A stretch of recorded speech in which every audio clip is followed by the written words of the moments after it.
اچھا اب ہم نے نولی کی جہاں تک بات کی، اب ہم آپ کی طرف آتے ہیں.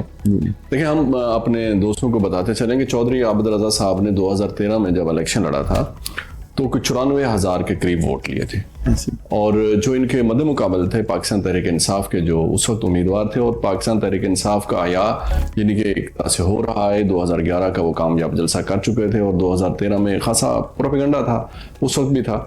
تو جو ان کے مد مقابل تھے وہ 61,000 انہوں نے ووٹ لیا، اور چودھری صاحب نے کوئی 33,000 سے ان کو ہرایا. جب ہم 2018 کی بات کرتے ہیں تو چودھری عابد رضا صاحب اور جو چودھری الیاس صاحب ہیں پاکستان تحریک انصاف کے، ان کے درمیان فرق ہم نے کم دیکھا. یہ فرق 7,000 تک آ گیا، 7,000 ووٹ بینک پہ. یہ اوپر نیچے ہو سکتے ہیں، ہم وہ کر رہے ہیں. چودھری عابد رضا صاحب جو 2013 میں 94,000 ووٹ لیتے ہیں، وہ 2018 میں ان کا ووٹ ہو جاتا ہے 88,000، یعنی کہ کوئی 5,500 ان کا ووٹ کم ہو جاتا ہے. اور جو 61,000 ووٹ لے رہے ہیں پاکستان تحریک انصاف کے امیدوار، وہ چلے جاتے ہیں 82,000 پہ چلے جاتے ہیں. دونوں کے درمیان 7,000 کا فرق آ جاتا ہے. 2024 میں ہم آتے ہیں تو ہم دیکھتے ہیں کہ جو چودھری عابد رضا صاحب جنہوں نے 94,000 ووٹ سے اپنی جیت کا سفر کا آغاز کیا تھا، تو وہ 2024 میں تقریباً کوئی 26,000 ووٹوں سے اپنے مد مقابل سے شکست کھاتے ہیں. سر پہلے تو آپ یہ بتائیے، جب ہم ڈیٹا دیکھتے ہیں آپ کا ووٹ ہمیں کم ہوتا نظر آیا، آپ کے جو مخالف ہے اس کا بڑھتا ہوا نظر آیا؟ ایک ہمارا یہ ہم ڈیٹا کی بات کریں، جو یہ وہ رزلٹس ہیں جو الیکشن کمیشن کی ویب سائٹ پہ پڑے ہوئے ہیں، یہ سرکاری رزلٹس ہیں، سمجھے. آپ کیا سمجھتے ہیں کہ جو آپ کا ووٹ بینک کم ہوا یہ ایک جینون ہے، یا آپ اس کو سمجھتے ہیں کہ یہ ایک طرح سے جینون نہیں ہے اور آپ کے مخالفین کا ووٹ بینک تدریجاً بڑھایا گیا، جیسے کہ آپ نے 2024 کی الیکشن کی مثال دی ہے کہ کس طریقے سے آپ کو ڈیمیج کیا گیا، کس طریقے سے آپ کا راستہ روکا گیا. آپ اس کو یعنی کہ میں اس کو مختصراً یہ کہنا چاہتا ہوں کہ آپ کا ووٹ آپ سمجھتے ہیں کہ جو کم ہوا ہے، یا یہ فطری ہے یا غیر فطری طریقے سے ہوا؟ بڑا بالکل اچھا آپ نے یہ نصیحت کیا ہے. میرا اپنا بھی خیال ہے کہ الیاس صاحب نے 2013 میں 60,000 61,000 ووٹ لیا، 2018 میں ان کا یہ ووٹ 80,000 کے قریب گیا، اور 2024 کے الیکشن میں ان کے پاس 97,000 ہے، میرے پاس 71,000 جی 71 آپ کے اور 97 ان کے. میں جب اسے بہت باریکی سے جب اس کا جائزہ لیتا ہوں نا، اگر 8 سے 5 پولنگ کا جو پروسیس تھا وہ پورا ہوتا، میرے حلقے میں انٹرفیس نہ ہوتی، اور الیکشن میں اسے پورا جو 13 والا پیٹرن تھا اگر اس پہ الیکشن کے مطابق ہوتا، میرا جو خیال یہ ہے کہ میں نے الیاس صاحب کا جو ووٹ ہے نا جی، وہ ہر الیکشن میں 15 سے 20,000 پی ٹی آئی کا ووٹ بڑھا ہے.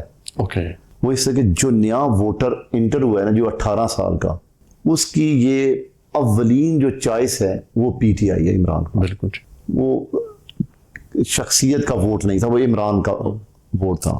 ہر 18 سال کے بچے بچی نے پہلا ووٹ کہہ لیں کہ وہ پی ٹی آئی کو ڈالا ہے. اس میں سے ایک مخصوص ریشو مجھے آئی ہے. میں اس کا اس طرح تھوڑا سا بتاتا ہوں کہ جب الیکشن سے پہلے مجھے بہت فون کال یا واٹس ایپ پہ میسیجز آتے تھے، میرے خیال ابھی میرے پاس کافی ریکارڈ ہے.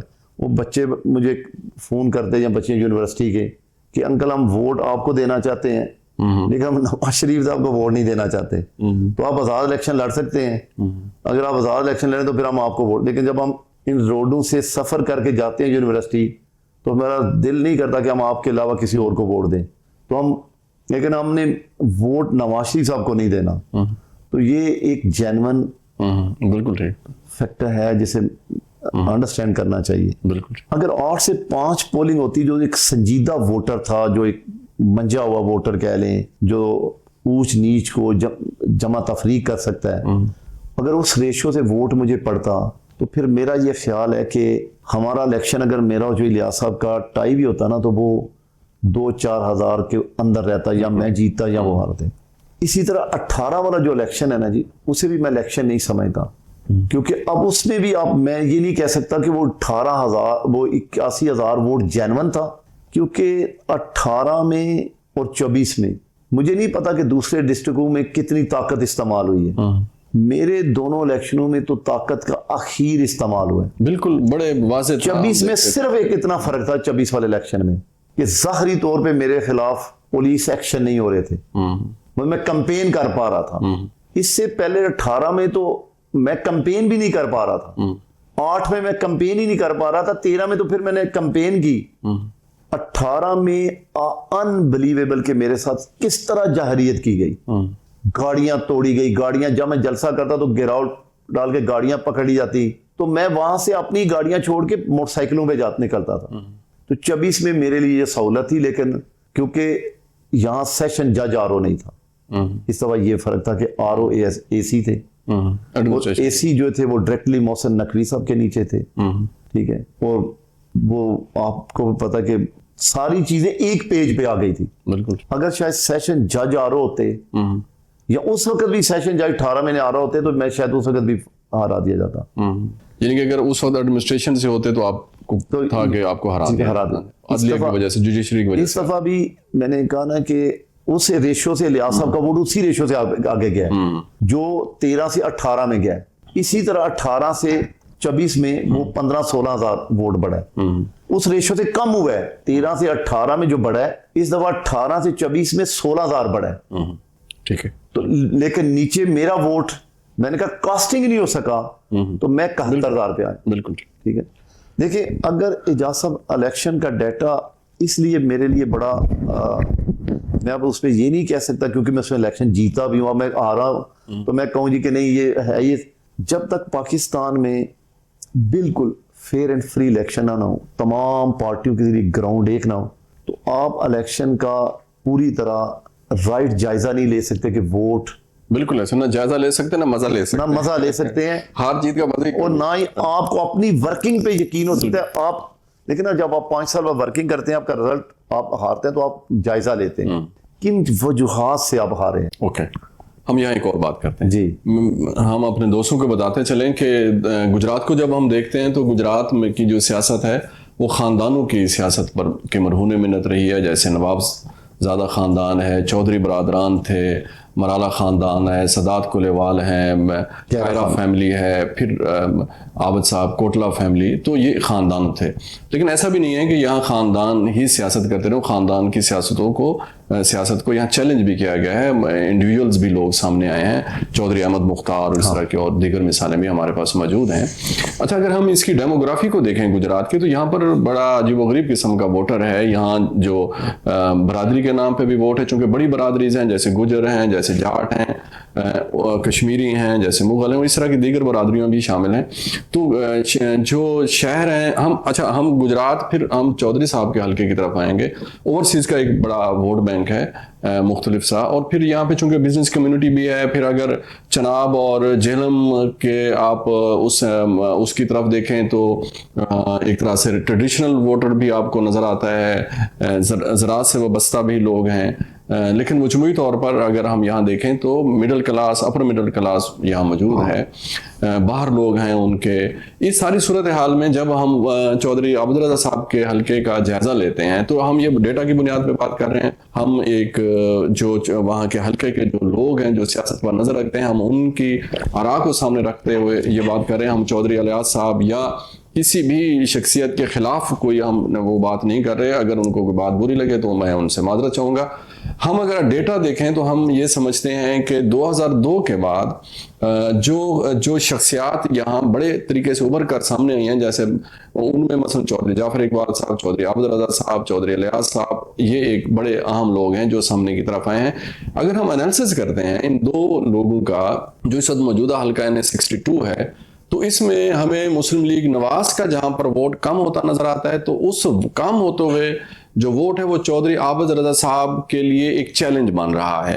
چونکہ دوسری طرف جو ان کے مخالف کینڈیڈیٹ ہیں ان کا اپنا شخصی ووٹ بینک تو نہیں بڑھ رہا لیکن ان کی پارٹی کا ووٹ بینک چونکہ بڑھ رہا ہے, تو یہ ایک بڑا چیلنج ہے ان کے لیے. وہ